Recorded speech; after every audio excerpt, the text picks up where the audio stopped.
สบายดีสบายดีท่านผู้ชมสบายดีทุกท่านเอาสบายดียามแรงอ่าตอนนี้ก็6 โมงปลายพี่น้องเอ้ยสิเข้า7 โมงแล้ว6 โมงปลาย6 โมงครึ่งพี่น้องเอ้ย7 โมงยังพี่น้องทักทายสบายดียามตอนแรงเบิ่งอัปเดตภาพบรรยากาศยามแรงอยู่ที่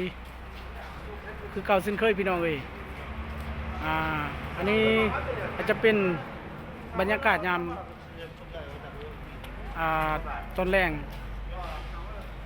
กระสิบประมาณนี้พี่น้องเอ้ยทางหน้านี่ก็เป็นอยู่ทางในพี่น้องเนาะบรรยากาศทางใน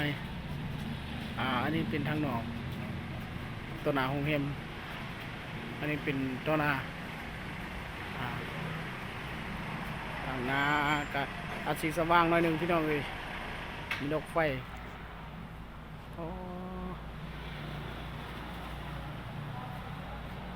มาเบิ่งพี่น้องเลย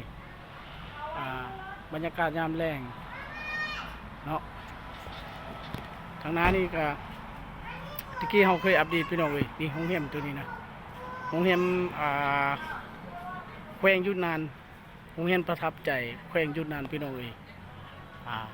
ตอนนี้เขาเปิดละเนาะ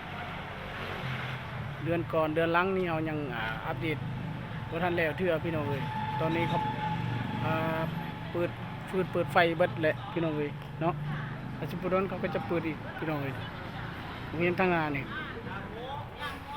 หยุดนานเนาะแขวงหยุดนานพี่น้องเลยเดี๋ยวภาพบรรยากาศนักท่องเที่ยวกับมาเที่ยวพี่น้องเลยมาเบะกินข้าวกินน้ำแขกรถทัวร์เนาะ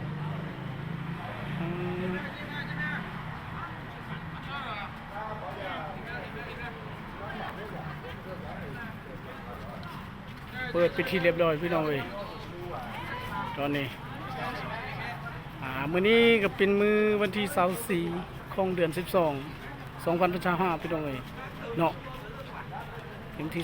24 2025มื้อนี้ก็เป็นมื้อวันพุธพี่น้องเลยเนาะ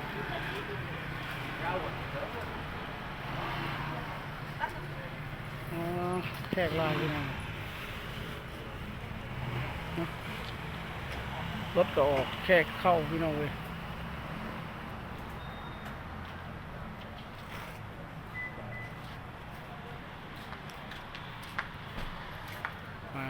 ยิ้มยามท่ามข่าวคือเก่าพี่น้อง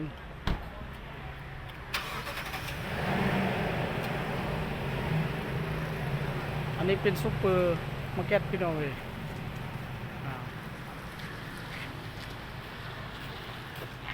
เปิดฟืนเปิดไฟเปิดไปที่เรียบร้อยพี่น้องเลยตอนนี้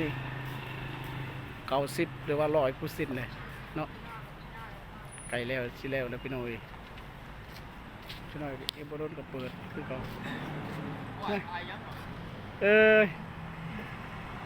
ลอดไทยเป็นจังไรได้เงินได้ดินี่เขาถ่ายเขาเปิดเลยเนาะเขาเปิดไฟแล้วเนาะก็ลองไฟซื้อเนาะ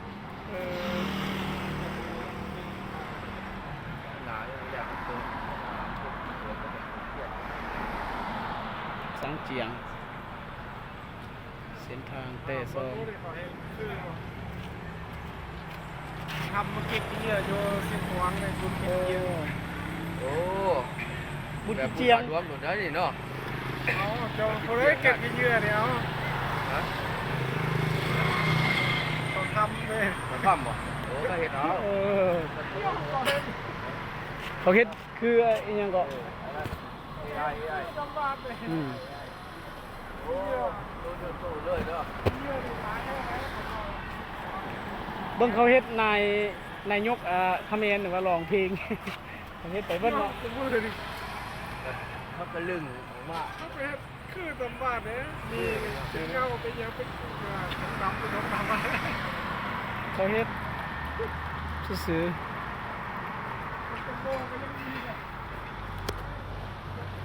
ๆยามแรงอยู่ผมเห็นซึ่งสร้างพี่น้องเลยโอ้รถทั่วหลายแท้มื้อนี้จอดที่นี่เป็นแถวรถทัวร์หลายพี่น้องเลยมื้อนี้3 คัน 4 คันทักทายกันยามแรงแต่ว่ามื้อนี้บ่มีบนวางพี่น้องเอ้ยบ่ได้เข้าจอดไหนของรถจักรเฮามืดแหละนะ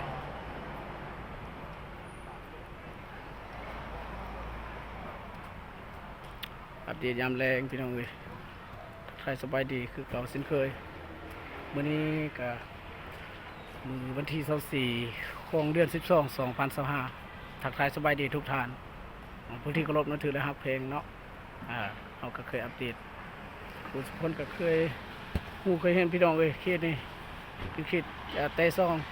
เนาะเส้นทางนี้ยังเห็นเส้นสางตั้งอยู่บ้านนาคำเมืองสิโพธิ์ตะบองนครหลวงจันทร์พี่น้องเขาก็อัดเป็น10 เสาเพลงเป็น10 เสาคลิปแล้วพี่น้องอัปเดตคลิปนี้ท่านผู้ชมก็เคยเห็นแต่ว่าเราอัปเดตเป็นบางมือเนาะมื้อนี้เป็นมื้อวันที่24เป็นวันพุธพี่น้องเนาะมื้อนี้จะบอกเรื่องเลข เลขออกอีกพี่น้องเพิ่งนี้นะ